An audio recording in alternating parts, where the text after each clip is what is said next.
I want to bring in Rafia Abrea. He's a geophysicist with the National Weather Center, obviously being able to give us some perspective of just how huge this kind of quake is. Rafia, are you with me now? Yes, I'm there. Thank you for being with us, especially at this hour. We want to get an idea from you. Can you put this in perspective? 8.9 quake off the coast, northeastern coast of Japan. Yes, actually this earthquake is one of the largest, probably one of the largest 5 earthquake in the history of instrumental seismology. Okay, it originally started. The preliminary magnitudes were 7.9. Then about maybe 25 to half an hour later, as more information became available, it was updated to an 8.8. And then the latest update that we have gotten is actually an 8.9. So that puts it right up there. It's probably a larger earthquake than the one that we saw, the February 27th earthquake in Chile, which is an 8.8. Well, and it's my understanding that increase of an estimation from a 7.9 to an 8.8 or an 8.9 is 10 times worse. Roughly speaking, yes. Okay. Basically, since we're dealing with a logarithmic scale, in terms of the energy release, which is what the magnitude means, each increment of an increment of 1 in the Richter scale usually means that it has been 32 times more energy release from the previous estimate, which is like 7.9 to this 8.9. Well, we want to, if people are just tuning in, we just want to give them an idea of what they're actually looking at. They're looking at dramatic video at the Miyagi prefecture where there was a report of a 13 or 30 foot. There's a little bit of conflicting reports on that tsunami wave, and just dramatic video. When you look at that, Rafia, I'm hoping that you have access to a television where you can see this sweeping body of water that is going across homes, farms, cars. And when you look at that type of town, as our producer in Tokyo has informed us, it's one of the more populated coastal towns in Japan, the northeastern coast. Give us an idea of what that tsunami is. The worst over? Are we seeing the worst of it, or could we see a heck of a lot more hitting this town and elsewhere? Okay, in terms of the tsunami, basically the thing about it with the tsunami is the fact that what we're looking at is a major coastal flooding invading the coastal, the low-lying coastal areas with exactly the same force that shook buildings and bring them to the ground. Okay, so a lot of people don't seem to understand. A tsunami is not an actual wave. It's basically like this huge volume of water hitting you. Well, what you see is exactly what we can definitely expect. So in terms of the tsunami, local tsunami, yes, we probably have seen the worst of this part, at least in the area of Japan. Tsunamis are the kind of geological and oceanographic hazards that can trouble faraway areas. We saw this in Sumatra in 2004. Mm-hmm. We saw this in Chile last year. Okay, so at this particular point, the Pacific Tsunami Warning Center is in tsunami watch to see which other areas of the Pacific Basin could actually be at risk. And we're looking at video right here, there at the Miyagi prefecture, of a wave, and as you described it, just an intense force.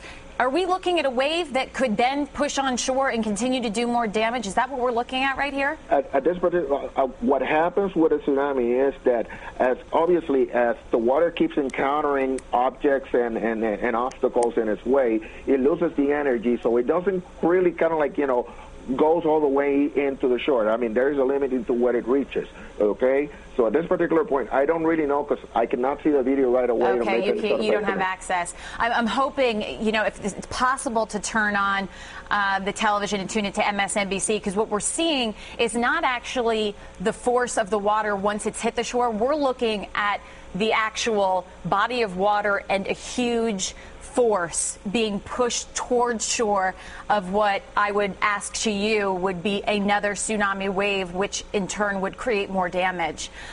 Put into perspective for us, if it is in fact a 13-foot tsunami wave, what's next, and what are some other areas that could be at risk? We have heard that there is a tsunami warning for Guam, Indonesia, and specifically Hawaii. So let's talk about some of the other areas that we could see some possible damage here.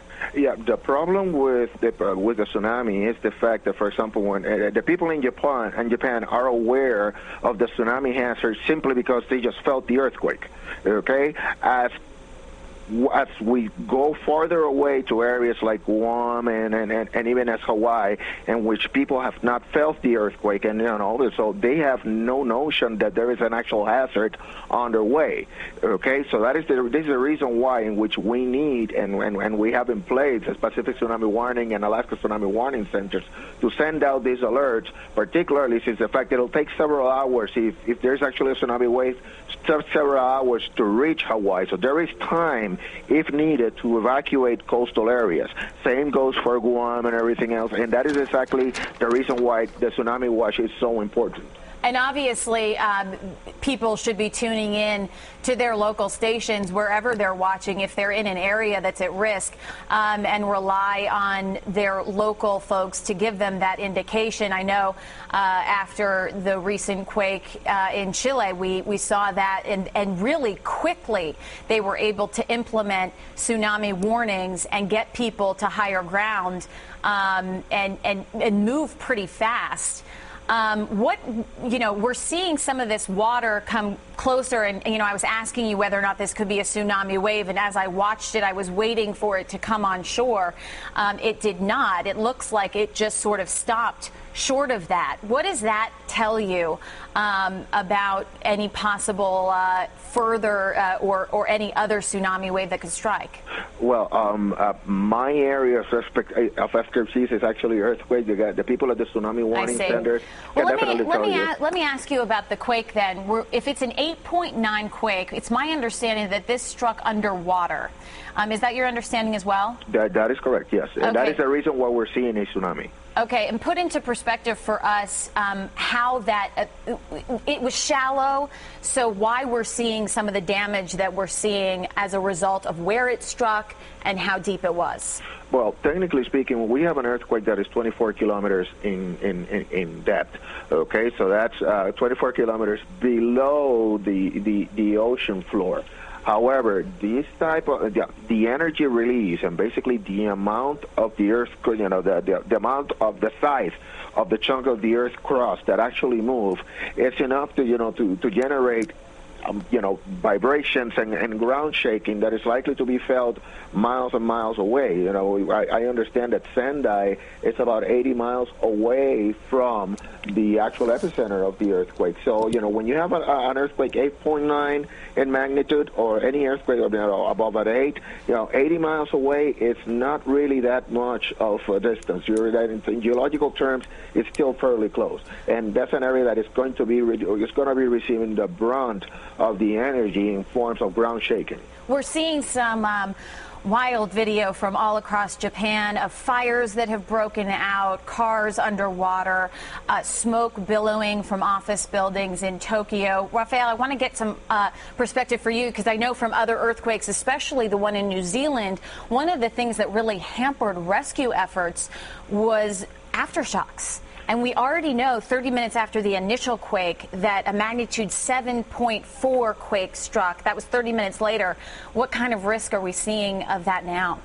Whenever we see an earthquake of this magnitude and and in the upper crust, basically, which is what's happening, this is exactly the type of behavior we're going to expect from the Earth's crust. We're going to have aftershocks.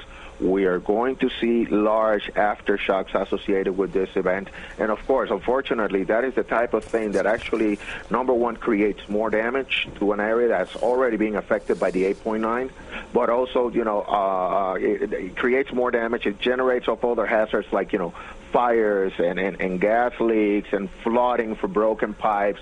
So yeah, in terms of response and mitigation, it's a really difficult and really hard scenario to deal with.